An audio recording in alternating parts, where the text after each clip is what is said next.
Estados Unidos no está preparado para una guerra con Irán. La fase actual de la guerra en curso entre el movimiento Hamás e Israel estalló en la palestra internacional el 7 de octubre, cuando Hamás llevó a cabo un mortífero e inesperado ataque en el que murieron 1.300 israelíes, entre ellos más de 220 soldados.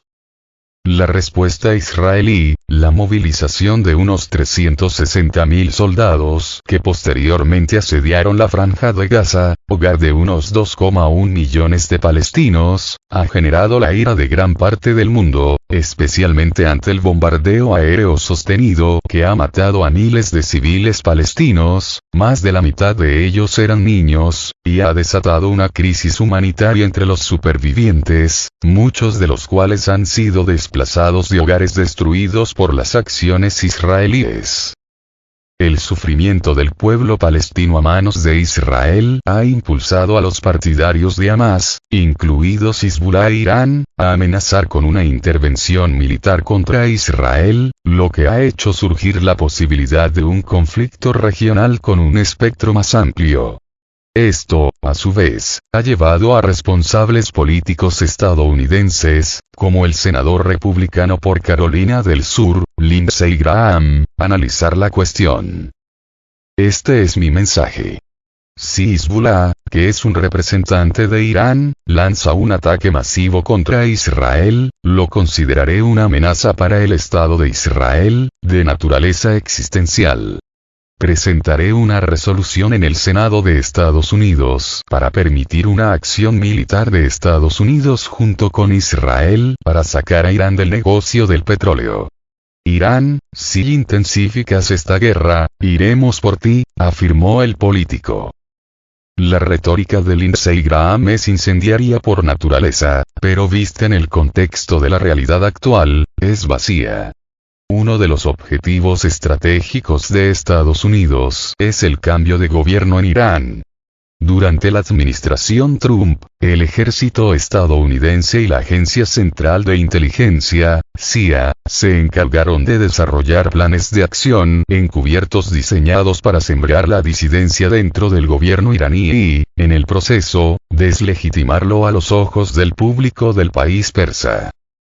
Aunque estos planes nunca llegaron a buen término bajo Trump, fueron totalmente ejecutados por la administración Biden. La trágica muerte de Mahsa Amini, de 22 años, en septiembre de 2022, fue utilizada por la CIA como un catalizador en torno al cual desencadenar un programa masivo, previamente planificado, de agitación política interna diseñado para debilitar y, en última instancia, derrocar al gobierno iraní.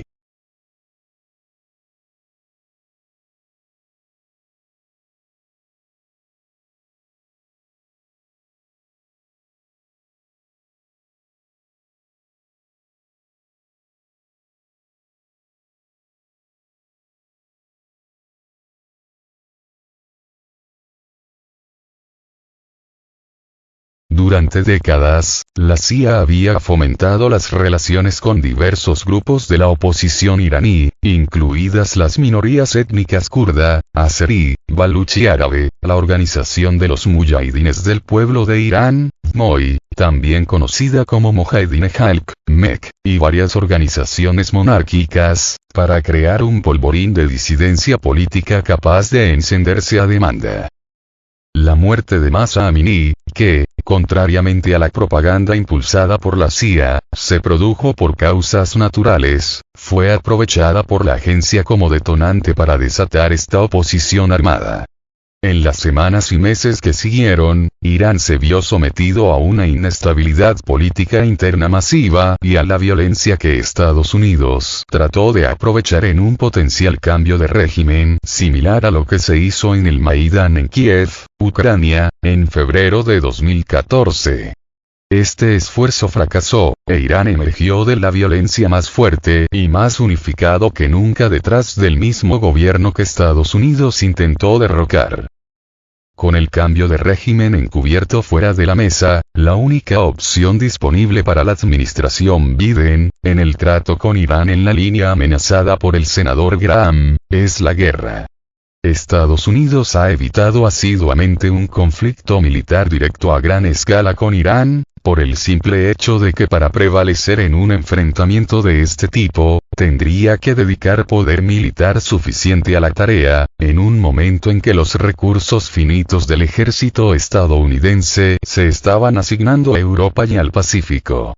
Incluso si Washington reasignara las fuerzas necesarias para prevalecer en una guerra general contra Irán, tardaría meses en reunirlas. Generar potencia de combate es una cosa. Desplegarla de forma sostenible desde el punto de vista logístico es otra. Estados Unidos pudo desplegar unas 750.000 tropas en Oriente Medio en 1990-1991 solo porque tenía acceso a puertos y aeródromos amigos en la región, donde las tropas y el material militar podían descargarse sin problemas. Cualquier guerra general entre Irán y Estados Unidos provocaría, inevitablemente, que Irán desafiara cualquier despliegue militar estadounidense importante, lo que significa que los aeródromos y puertos que normalmente se utilizarían para apoyar dicho despliegue, estarían bajo constante ataque iraní. En consecuencia, Estados Unidos tendría que ejecutar una opción de entrada forzosa en Irán, apoderándose de una importante ciudad portuaria iraní, como Chabahar o Bandar Abbas.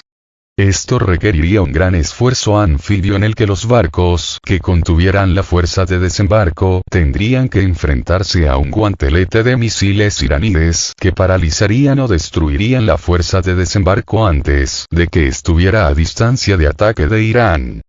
En resumen, Estados Unidos no puede derrotar físicamente a Irán utilizando el poder militar convencional sin someterse a una movilización masiva de recursos que sería políticamente insostenible.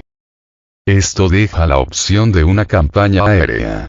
Israel aboga desde hace tiempo por un ataque militar por aire contra Irán. Uno de los principales problemas a los que se enfrenta Israel es la distancia física entre Israel e Irán, que requeriría el tipo de apoyo de reabastecimiento aéreo a gran escala que solo posee Estados Unidos.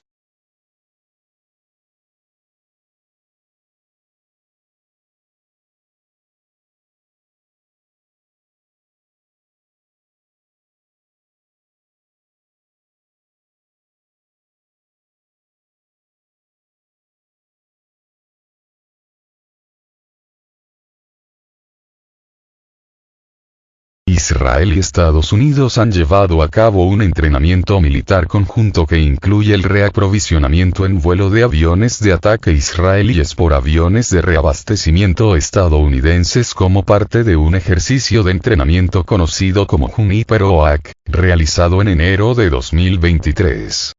Este entrenamiento también incluyó bombarderos y fuerzas terrestres estadounidenses. Sin embargo, el problema al que se enfrenta Estados Unidos es que Irán es un país enorme que no es propicio para asestar un golpe de gracia, aunque lo asesten los recursos combinados de Israel y Estados Unidos. La amenaza de Lindsey Graham de sacar a Irán del negocio del petróleo puede sonar bien a los opositores de Irán, pero no es más que retórica vacía. Si Estados Unidos o Israel atacaran la infraestructura petrolera iraní, Irán desataría una represalia que paralizaría la infraestructura de producción de petróleo de todo Oriente Medio, incluidos Arabia Saudita y los Emiratos Árabes Unidos. Una acción como esa sumiría en el caos a las economías estadounidense y mundial. Además, Irán conservaría suficiente capacidad de ataque para devastar tanto las bases militares estadounidenses en la región como las ciudades israelíes. En resumen, no hay ninguna opción militar disponible ni para Israel ni para Estados Unidos, trabajando individualmente o juntos, que pueda derrotar a Irán. En una entrevista reciente, el periodista de CBS News, Scott Pelley, preguntó al presidente Biden si las guerras de Israel y Ucrania eran más de lo que Estados Unidos puede asumir al mismo tiempo. Somos los Estados Unidos de América, por el amor de Dios, respondió Biden, con su característica belicosidad, la nación más poderosa de la historia, no del mundo, de la historia del mundo. la historia del mundo. Podemos ocuparnos de ambos y seguir manteniendo nuestra defensa internacional global. Tenemos la capacidad de hacerlo y tenemos la obligación de hacerlo. Somos la nación esencial, parafraseando al antiguo secretario de Estado. Y si no lo hacemos nosotros, ¿quién lo hará? Concluyó, haciendo todo lo posible para mantener la mirada de acero de un hombre que va en serio. La respuesta, al parecer, es nadie.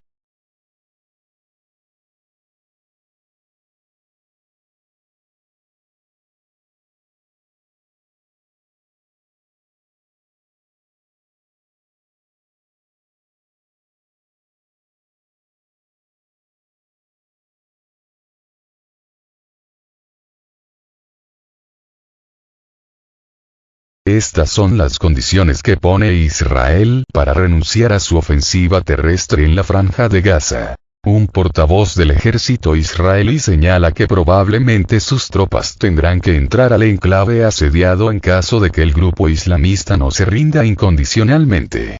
El portavoz de las Fuerzas de Defensa de Israel, Jonathan Conricus, reveló este lunes en una entrevista concedida a la estación de radio australiana ABC Radio Melbourne las condiciones del país hebreo para renunciar a la ofensiva terrestre que planea realizar en la Franja de Gaza contra el movimiento islamista Hamas. La guerra terminaría si Hamas saliera de sus escondites, debajo de los que oculta a los civiles israelíes, devolviera a los 212 rehenes que mantiene cautivos y se rindiera incondicionalmente, precisó el vocero militar. Para el caso en el que no lo hagan, advirtió, probablemente tendremos que entrar a la Franja de Gaza y conseguirlo. Sobre los ataques israelíes contra la Franja de Gaza, que le costaron la vida a más de 4.000 civiles según el Ministerio de Salud del enclave asediado, Conricus reiteró que las autoridades hebreas habían advertido que se evacuara el norte del territorio y aseguró que el ejército intenta aplicar la distinción entre combatientes y no combatientes y avisar con antelación sobre los ataques, incluso si se trata de instalaciones militares de Hamas. La gente de bien tiene que tomar partido. Asimismo, se refirió a las declaraciones de la alcaldesa de la ciudad australiana de Sydney, Clover Moore, quien bloqueó la propuesta de izar la bandera de Israel frente al edificio de la alcaldía e iluminarlo con azul y blanco, diciendo que no está de acuerdo con eso de tomar partido por uno u otro bando. Conricus sostuvo que uno debe tomar partido según su propia moral. Si apoyas a una organización que envió 1.000 o más hombres armados a un país soberano para ejecutar, quemar vivos, violar, masacrar, mutilar y decapitar a más de 1.000 civiles, si decides que quieres adoptar una postura y apoyas esto, esa es tu moral y así es como pasarás a la historia, aseveró, reiterando que la gente de bien tiene que tomar partido. Y aquí está muy claro.